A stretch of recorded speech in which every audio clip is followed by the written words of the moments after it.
오늘 봉독한 내용을 보시게 되면 사마리아 사람이 강도를 만난 이 유대인을 어떻게 돕고 있는가를 보여주는 장면입니다.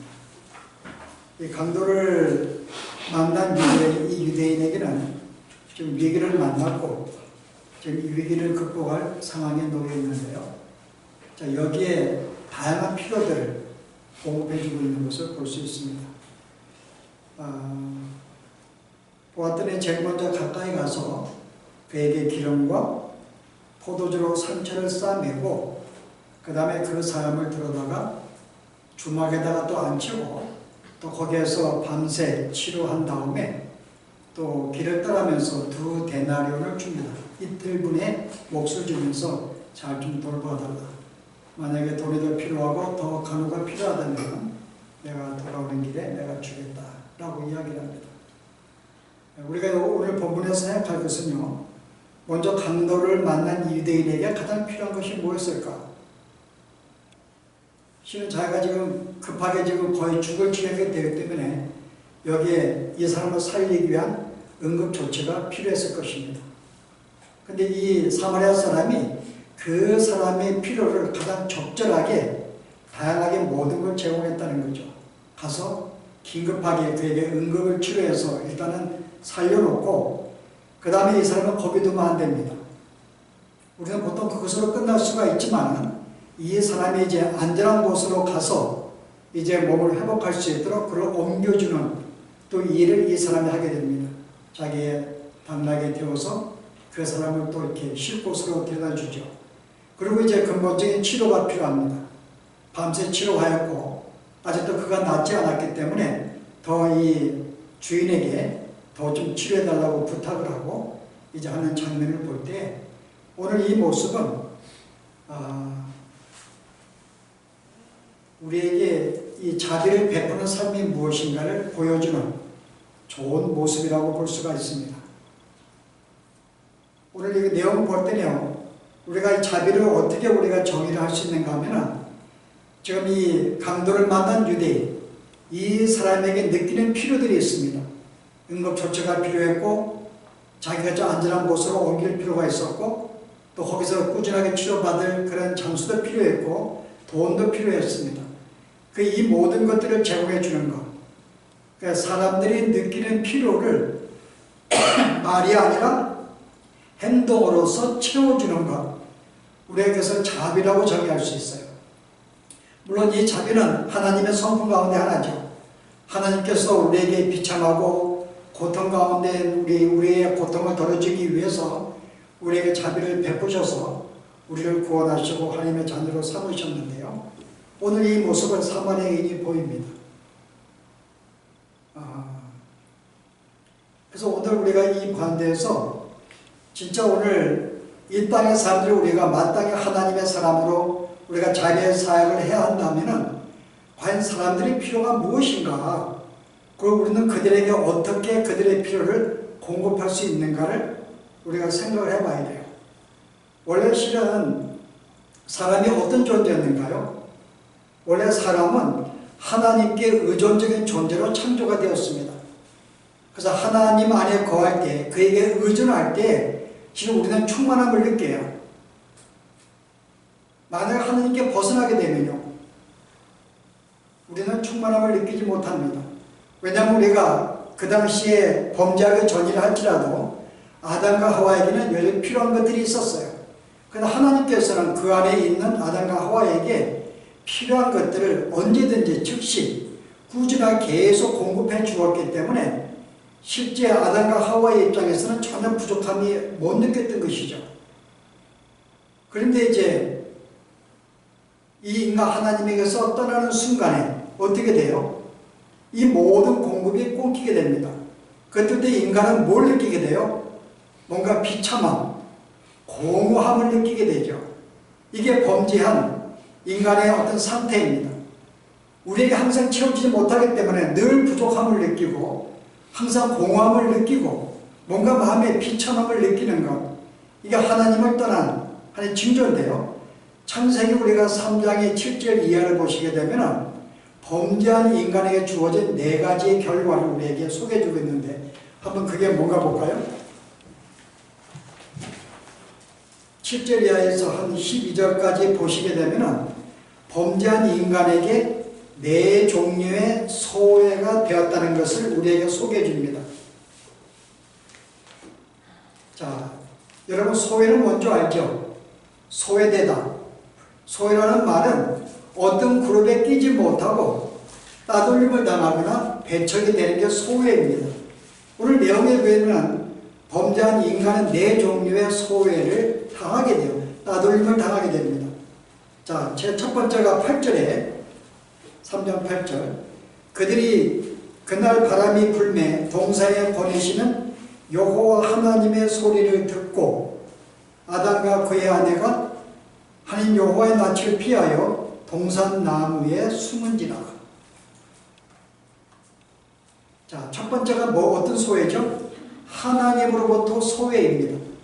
하나님으로부터 소외. 하나님께 우리가 내쳐지게 되어버린 거죠. 다른 말로 우리가 분리되었고 버림받게 되었다 그 말입니다.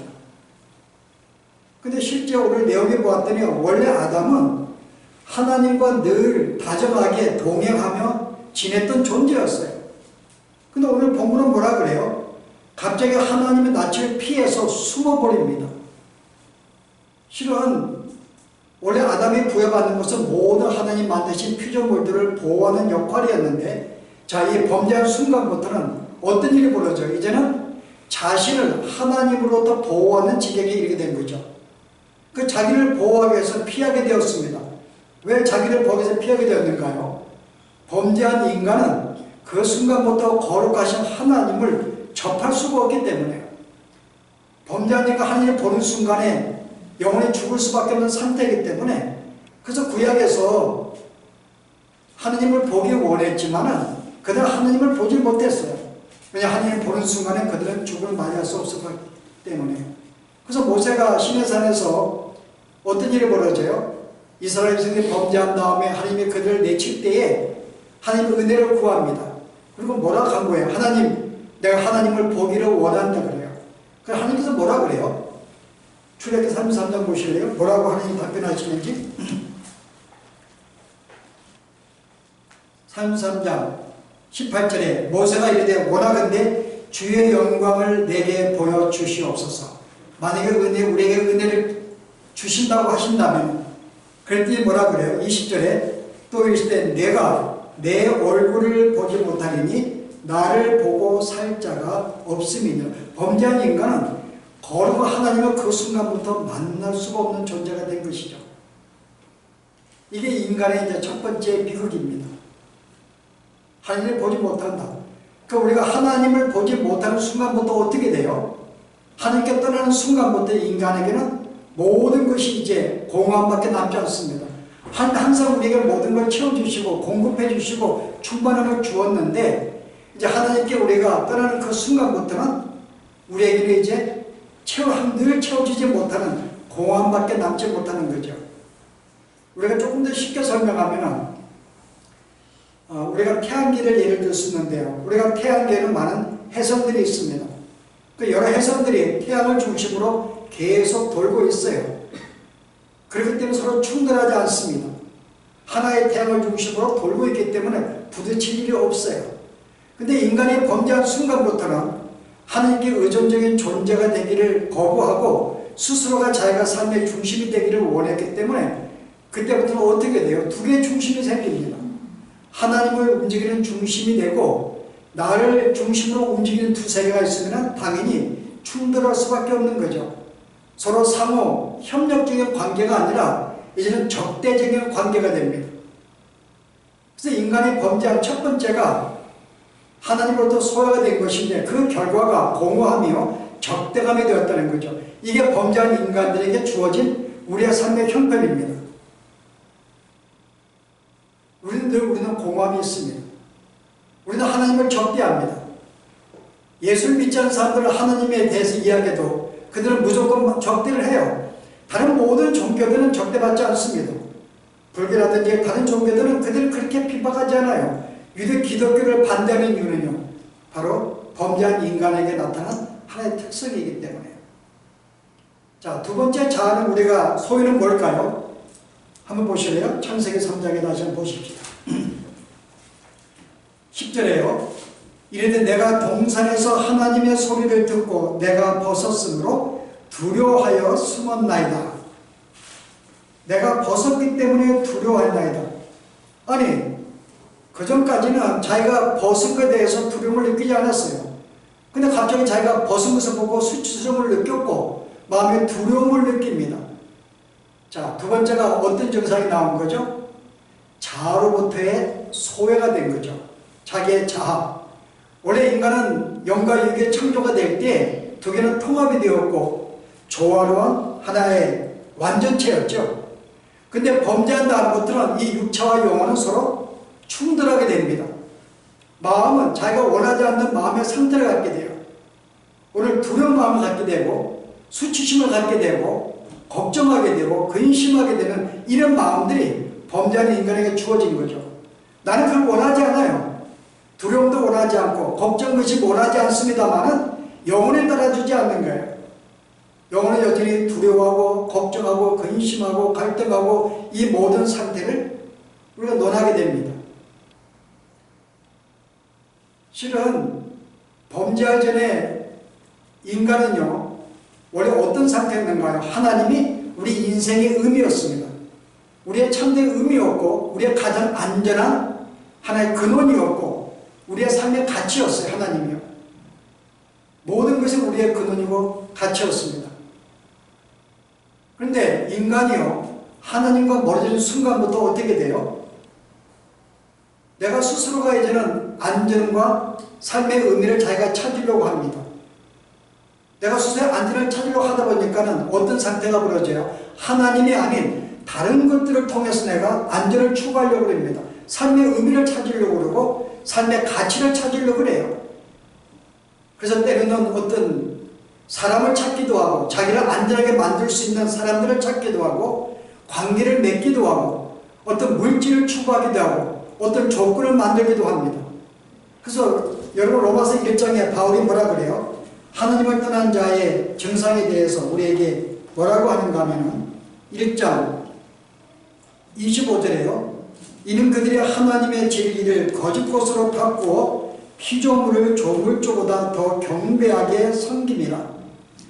하나님보다 피조물을 더 경배하고 섬겼다는 거죠. 그 이유가 뭐죠?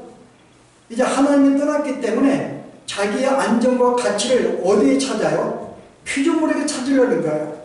근데 내가 이것을 갖게 되면은, 내가 이 사람을 만나게 되면 내가 보다 안전하게 된다고 생각해요. 이 어떤 이 추구하는 욕망이 굉장히 어떤 이 숭배적으로 우리는 그것을 추구해요. 그래서 우리는 목숨 걸고 잠도 자지 아니하고 내가 그것을 취하려고 노력을 합니다. 그게 가지고 있어야지만이 나의 삶의 안정과 평안이 있다고 생각하는 거죠. 성경은 이것을 우상이라고 합니다. 이 모든 것들을 추구하는 것은 우상. 왜냐하면 그걸 통해서 내가 삶의 안정과 안식을 얻으려 하기 때문에요. 이것은 우상 숭배라는 거죠. 근데 바울은 이 우상 숭배를 하나의 육신의 정욕이라고 이야기해요. 육신의 정욕. 한번 보실래요? 오늘 봉독한 내용이 24절이에요. 그러므로 하나님께서 그들의 마음에 정욕대로 더러운 내어버려 두사 그들의 몸을 서로 욕되게 하셨으니, 정욕에 더러운 내어두사 그들의 몸을 욕되게 한 이유가 뭐예요? 거짓을 섬기는 것입니다. 여러분 골로새 3장 5절 보세요. 그러므로 땅에 있는 지체를 죽이라. 음란, 부정, 사욕, 개인적인 욕심들, 악한 정욕, 탐심, 모든 걸 갖고자 하는 이 추구하는 마음들, 이 모든 탐심은 우상 숭배니라.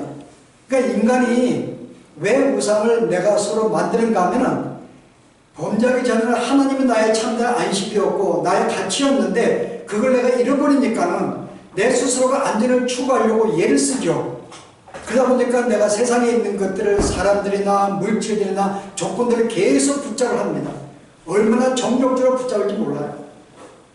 세상 보면은 거의 자기의 삶을, 자기의 잠도 포기하면서 몸을 헤쳐가면서까지 그것들을 취하려고 노력하죠. 결과는 뭘까요?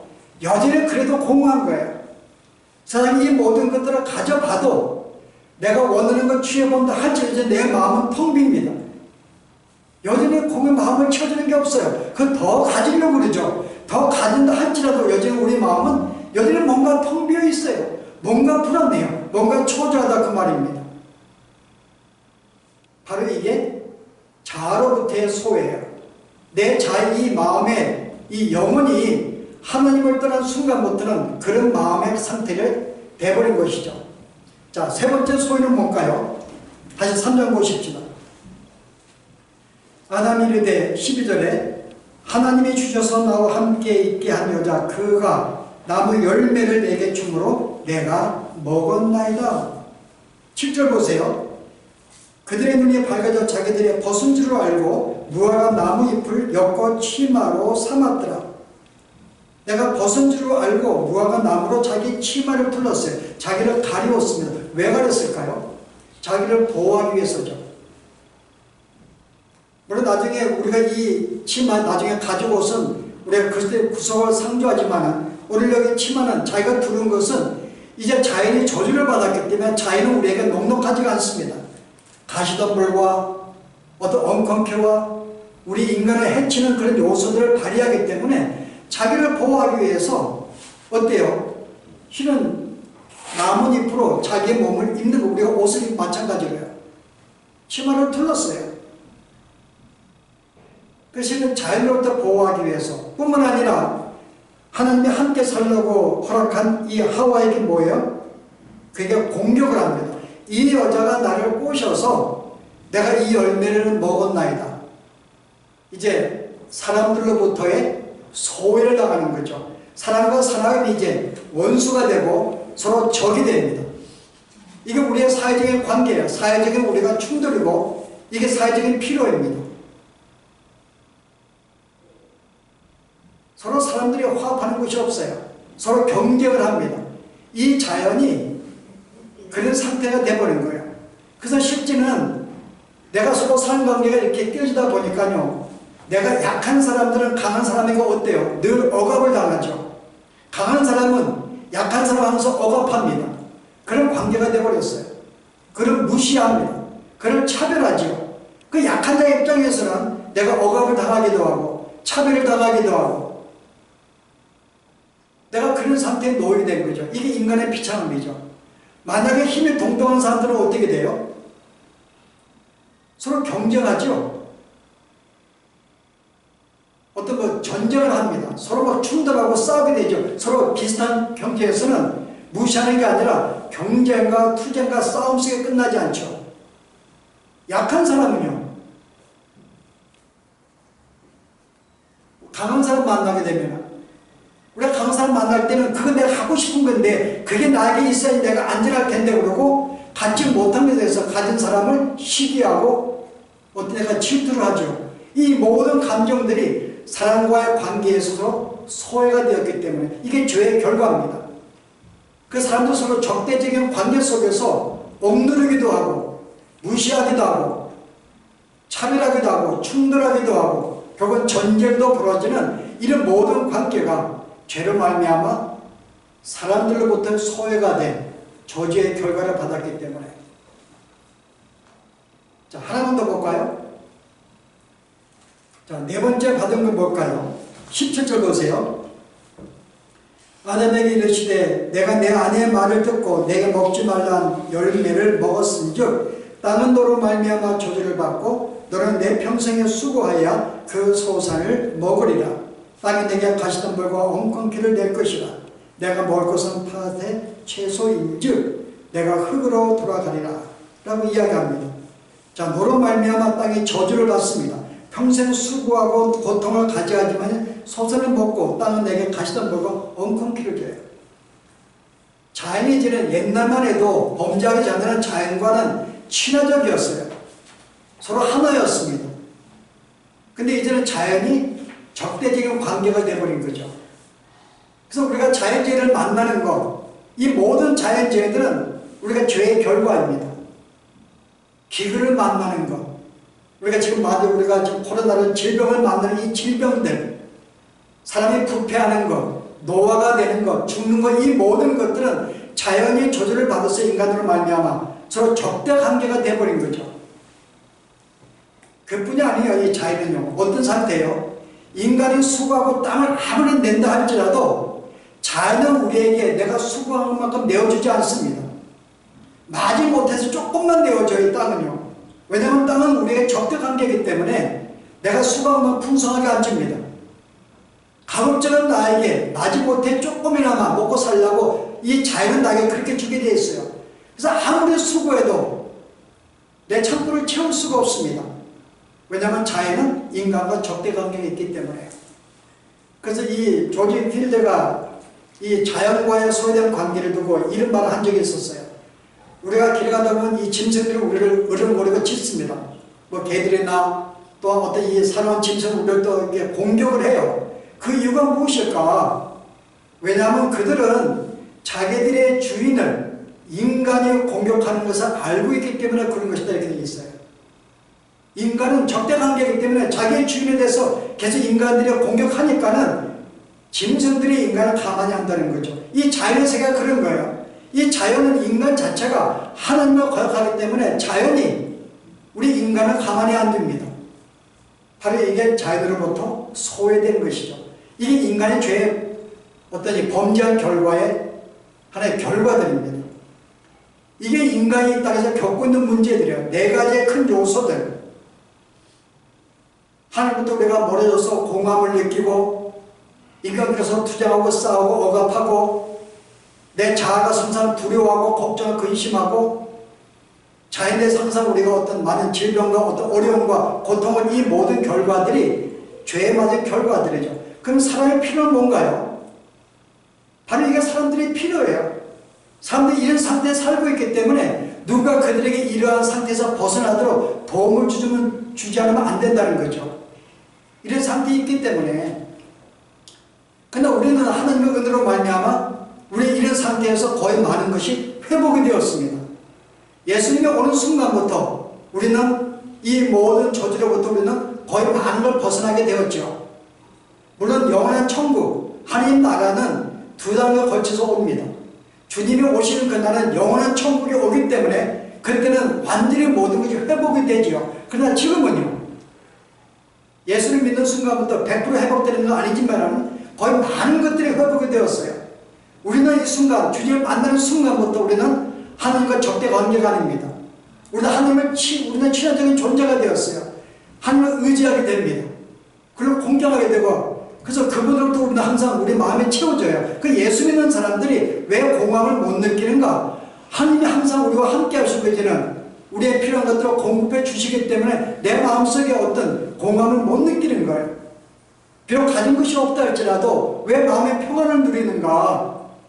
하나님이 함께 하시고 필요한 걸 채워주시고 나에게 참된 안식을 주시니까는 이게 예수 믿는 사람들이 회복이 된 거죠.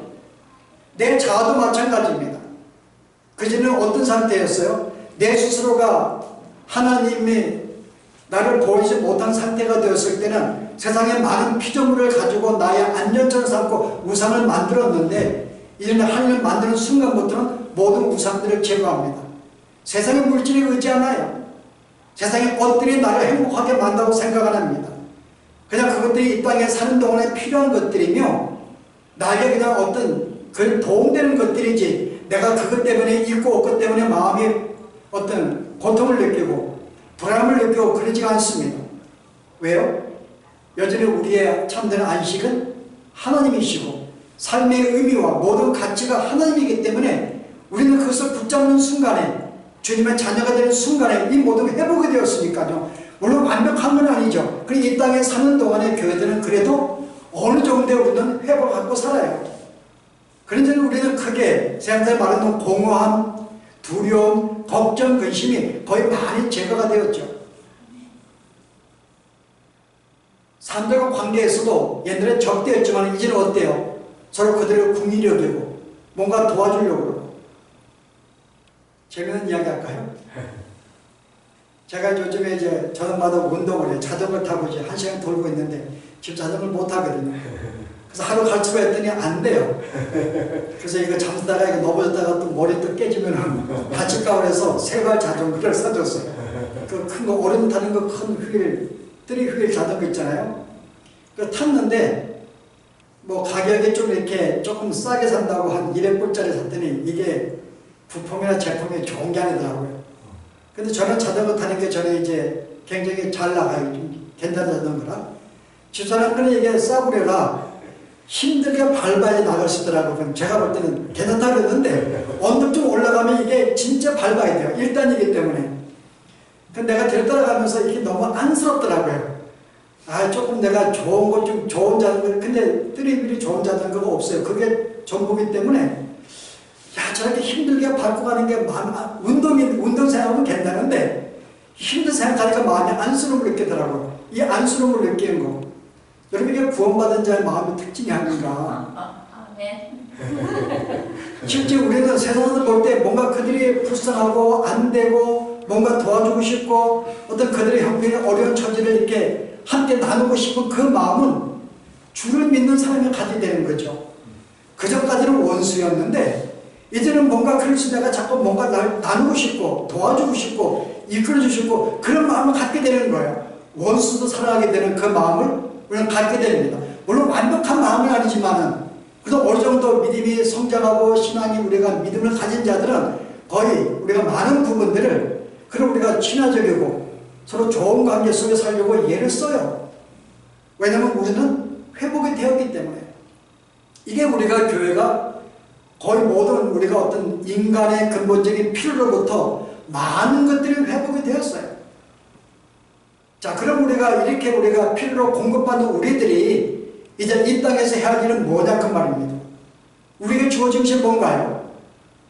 하나님 우리를 구원하신 목적은 오늘 찬송할 때 우리가 나를 구원했으니 주님을 찬양하자. 구원받은 나무다 하나님만 바라보고 찬양하는 게 우리의 삶의 전부인가? 물론 그게 가장 기본적인 단계죠. 하나님을 우리가 기뻐하고 저가 찬양하는 거 그냥 그게 전부가 아닌 거죠. 오늘 베드로전서 보면 베드로가 우리에게 뭐라 그래요? 우리를 구원하신 목적에 대해서 이렇게 설명을 합니다. 베드로전서 2장 9절에 그러나 너희는 택하신 족속이요 왕같은 제사장들이요 거룩한 나라요 그의 소유가 된 백성이니 이는 너희를 어둠 가운데서 불러내어 그의 귀한 빛에 들어가게 하려 하신 이 아름다운 덕을 선포하게 하려 하심이니라. 우리를 부르신 이유는 하나님의 그 자비를 선포하게 만들기 위해서 우리를 구했다는 거죠. 그래서 구원받은 자들은 내가 이 모든 고통으로부터 내가 해방이 되고 있기 때문에 그걸 감사하고 기뻐하기도 하지만은 내가 받은 이 어떤 이 평안을 이제는 나눠야 한다는 것입니다. 선포하는 거죠. 세상 사람들에게. 자, 이런 점에서 교회는 우리가 하나님의 대리인이라고 볼 수가 있습니다. 자, 대리인은 크게 이 땅에서 할 일이 두 개가 있어요. 하나님의 대리인으로. 그게 뭘까요? 하나님의 대리인으로 할 것 두 가지. 먼저 우리는 하나님의 대리인으로서 첫째, 내가 하나님으로 구원받고 이 모든 하나님의 저주로부터 회복이 된 그런 삶을 우리는 보여줘야 됩니다. 내가 하나님께 의존되어 있고 그의 통치를 받으면서 마음의 평안을 누리고 공급받고 내 마음의 평안이 있는 이런 마음들을 우리는 보며 살아야 되는 거야. 세상 사람들을 볼 때 저 사람들은 뭔가 어떻게 저렇게 살 수가 있는가, 어떤 가운데 어떻게 평안을 누릴 수가 있는가, 어떻게 저렇게 원수를 사랑할 수 있고 저런 마음을 가질 수가 있지? 이미 우리가 회복된 그 마음들을 대리인으로서 우리가 어때요? 그런 마음들을 보며 살아야 되는 거예요. 이게 우리에게 주어진 가업입니다. 근데 내가 삶의 현장에서 내가 먼저 하나님과의 관계가 회복된 자로서 그런 뭔가 모든 어떤 이 병든 상태의 치료가 된 삶을 내가 이 땅에 살아야 한다는 거죠. 우리 회복이 되었으니까요. 주님을 중심으로 평안을 누리고 기쁨을 누리고 또 공급함을 내가 받으면서 감사하면서 이 땅에 사는 그 모습을 보여야 한다는 것입니다. 두 번째는 그럴 뿐만 아니라 이걸 또 증거해야 돼요. 그래서 우리에게 두 가지죠. 실은 내가 살면서 증거하는 것. 근데 증거하는 것으로 여러분 증거하는 것은 다만 말씀의 성품을 의지하지 않습니다. 하나님 우리에게 은사를 주거든요. 교회에 크게 은사를 두 개 나누면은 하나는 말씀의 은사입니다. 오늘 선포하는 거예요. 내가 만나 하나님을 그들에게 증거하는. 두 번째는요, 행위의 은사입니다. 실제 사람들이 필요한 것들을 행동으로서 그들을 채워주는 것. 이게 하나의 행위 사역이죠. 그 말씀 사역과 행위 사역이 우리 교인들에게 주어진 하나의 과업입니다. 근데 오늘 이 사역이 사람들에게 두 가지, 모든 사람이 네 가지 종류를 이야기하는데 소외되어 있기 때문에 이 두 개의 사역에 그들에게 필요한 것들에 우리는 자비를 베푼다 그럴 때에는 무조건 그에 필요한 걸 공급하는 것만을 의미하지 않습니다. 가장 중요한 것은 뭐예요? 그들이 어려움을 당하고 고통을 느끼고 두려움을 느끼는 것은 하나님을 잊어버렸기 때문이에요. 이들에게는 우리가 물질로 도와줄 수가 없습니다. 이들은 어떤 사역이 필요해요? 말씀의 사역이 필요하죠. 하나님을 소개하는 것입니다. 하나님을 알리는 거죠. 우리가 죄인을 알리고 주를 믿게 되면 이 모든 어떤 어려움에서 고통에서 벗어난다는 것을 그들에게 증거하는 것을 우리가 알려야 되는 것이죠. 단순히 우리가 전도하는 것으로 끝나는 게 아니에요. 그 사람이 예수 믿고 다시 해보게 되면 어떻게 돼요? 믿는 순간부터 이런 네 가지의 소리로부터 그가 회복이 되니까요. 그런 삶을 사는 존재로 만드는 것입니다. 단순히 전도로 끝나는 게 아니죠. 그런 존재로 살아가도록 인간의 모든 필요한 것들에 공급해주는 그런 사역을 나아가도록 만들어지는 게 이게 말씀의 사역이죠. 그래서 우리는 가는 곳마다 그들에게 하나님을 우리가 알리고 그들을 부르는 자체가 하나의 자비 사역입니다. 그들의 영혼을 돌보는 거니까요. 그들의 자아를 되찾게 하는 것이기 때문에. 그러나 사람과의 어떤 소외나 이 자연의 소외는 실제 사람들이 필요한 것들이에요. 눈에 보이는 육체적인 필요들이죠. 이것도 우리가 공급을 해야 됩니다. 그런데 예수를 안 믿는 사람들은 내가 이 발견한 내가 하나님을 믿는 이 신앙, 하나님과 관계가 회복이 되었는데 이거 아무리 설명이 돼요. 그들은 관심이 없어요.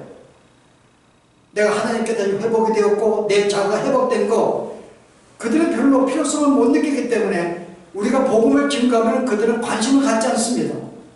그들은 필요성을 못 느끼니까요. 그러나 그들의 필요성을 느끼는 것은 세 번째, 네 번째죠. 사람과의 틀어진 관계 속에 다친 상처들, 이 땅에 어떤 자유로 말미암아 주어진 모든 재앙을 오는 고통들, 이런 것들은 그들이 필요해요. 그래서 우리는 그들에게 말씀을 증거하는 것보다 뭐를 먼저 접근하는 거예요? 이 행위의 사역. 바로 행동, 그들이 필요한 것들을 하나의 말이 아닌 행동으로서 그들을 채워주는 이 사역, 행위 사역이 그들에게 필요한 것이죠. 그래서 그들이 함께 우리가 필요한 것들을 공급해주고 필요한 게 뭔가 알아서 우리가 그들에게 채워주는 이 사역이 필요한 것이죠. 그렇게 되면 그들은 어때요? 그들은 그때 우리에게 마음이 열리면서 그 다음에 첫 번째와 두 번째 하나님과 우리의 자의 모든 자가 소외된 이 관계에 관심을 갖고 문을 열게 되는 것입니다. 그래서 세상 사람들에게는 우리가 제일 먼저 필요한 것은 뭔가 하면 육체적인 필요를 알고 공급해 주는 것이죠. 예수님은 이 땅에 계시면서 이 두 사역에 충실하셨어요. 보실래요? 예수님이 누가복음 6장에 보았더니요. 24장인가요? 19절 보세요. 나사렛 예수의 일이니 그는 하나님과 모든 백성 앞에서 말과 일에 능하신 선자이거든. 하나님이 이 땅에 오셔서 말로만 어떤 회복을 이야기하신 게 아닙니다. 그들의 필요를 채우신 게 아니에요. 물론 복음을 증거하시고 그들의 삶에 필요한 것들을 제공해 주었지만은 또한 행동으로서 일에도 능하셨습니다. 가난한 자와 함께 하시고 병든 자와 함께 하시고 소외된 자와 함께 하셔서 그들을 위로하시고 힘주시는 이 사역도 함께 하셨거든요. 말과 행사에 능했다 그 말입니다. 이게 오늘 교회에게 주어진 우리의 일인 거죠. 말과 행사에 함께 우리가 이 자유사역에 나서는 것. 그래서 자유사역이 꼭 우리가 물질만 채워주는 게 아니라 복음을 함께 나누는 것도 모든 자유사역에 그들의 어떤 정신적인 영혼의 치료가 되기 때문에 이 사역이 우리에게 필요한 것이죠. 그래서 오늘 우리에게 주어진 값은요. 오늘 특별히 오늘 이 그들을 부르기 위해서는 행의 사역에 우리가 신경을 써야 됩니다. 여러분 이 행이라는 말은 실제 여러분들이 다른 말로 디아코니아라고 그래요. 행위. 이 디아코니아는 섬긴다는 뜻이 섬긴다 그 말입니다. 여러분 말에다가 여러분 3년간 예수 따르면서 뭘 했을까요? 예수님이 계시면 저녁에 제대로 보일 때 음식을 만들어가지고 그들의 음식을 공급한 것, 성경 그것을 디아코니아, 섬김이라 그래요. 이 마르다는 3년간 제자들과 예수를 따라다니면서 항상 그들의 먹을 것을 허들의 일을 항상 그들에게 공급해 주었습니다. 먹는 거 제공해 주는 거, 이거 디아코니라 그래요. 또 사도행전에 6장에 보시면은 과부들이 어려움을 당할 때 교회가 그들에게 뭘 했는가요? 필요한 것들을 공급해 주는 것을 디아코니라고 그랬어요. 예수님이 이 땅에 오셔서 디아코니아 때문에 오셨다고 이야기해요. 섬김 때문에. 마가복음에 뭐라고 그랬어요? 내가 온 것은 섬김을 받으러 온 것이 아니라 섬기러 왔다고 이야기하셨잖아요. 누가복음 20장 보실래요? 예수님이 우리에게 어떻게 살지를 말씀하고 있는지. 제자들 가운데서 누가 크냐고 문제가 생겼어요. 이 땅에 누가 큰 자냐? 많이 가진 자냐? 많이 배운 자냐? 자, 그럴 때 예수님이 어떤 비유를 해주세요? 너 중에 어떤 자가 크냐? 이 기절 보세요. 앉아서 먹는 자가 크냐? 섬기는 자가 크냐? 앉아서 먹는 자가 아니냐? 여기서 앉아서 먹는 자, 섬기는 디아코니아입니다. 디아코니아가 하는 자가 크냐? 근데 실제 세상 사람들은 앉아서 먹는 자가 크다 그래요. 근데 예수는 뭐라? 그러나 나는 섬기는 자로 너 중에 있는 자. 예수님은 큰 자입니다. 그러나 그는 섬기는 자로 있겠다는 거죠. 여러분 여기에 뭐예요? 섬기는 자는 허들이래요. 그들에게 뭐 시집 날라주고 물건도 날라주고 청소도 하고 이런 모든 섬기는 자의 실제 천국에서는 바로 섬기는 자가 큰 자라고 하는 거죠. 이 허들의 일, 바로 이게 세상 사람들이 필요한 일들입니다. 우리는 굳이 하면 꼭 어떤 하나의 특정한 거 하는 게 아니라 물질을 뭐 하는 게 아니라 이 땅의 사람들에게, 특별히 우리가 주님을 모르는 자들에게 허들의 일까지 나서면서까지 정말 귀찮고 아무것도 아닌 것처럼 주님이 일을 하기를 기뻐하신다고 했어요.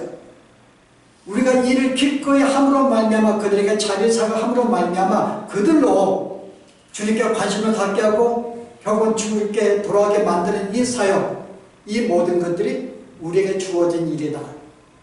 그래서 참된 우리의 성도의 삶은 바로 이 섬김의 사역이라는 것, 이게 자비의 사역입니다. 다시 한번 우리가 이 땅에서 이제 우리가 주어진 자들에게, 여러분 만나는 사람들, 주위에 알고 있는 사람들, 그게 돕는 사람이든 내 교회 누구든지 간에 이제 주님과 같이 우리가 말뿐만 아니라 우리가 이 모든 행함에 있어서도 정말 자비의 사역을 온전히 실현하며 사는 우리의 삶이 되게 바랍니다. 기도하십시오. 은혜로우신 주님, 오늘 주의 은혜로 말미암아 우리의 이 땅의 두려움과 비참과 이 모든 고통에서 벗어나서 온전히 구원을 받은 저희들, 주로 말미암아 참된 평안을 누리고 참된 안식을 누린 저희들, 이제 우리가 이 땅에 사는 동안에도 이러한 삶을 저들에게 보일 뿐만 아니라 이제 삶에 구체적으로 우리가 말로도 그들에게 복음을 증거하여 그들로 하나님의 관계가 회복하게 만들 뿐만 아니라 이 땅에 저들이 필요한 이 모든 것들, 마치 사마리아 사람이 육체적인 모든 필요한 것들을 공급한 것처럼 우리가 저들에게 필요한 것들을 공급함으로 말미암아 저들을 온전히 이 모든 어려움들부터 회복할 수 있는 그러한 삶을 살아가도록 저들을 인도하여 주시옵소서. 예수 이름으로 기도합니다.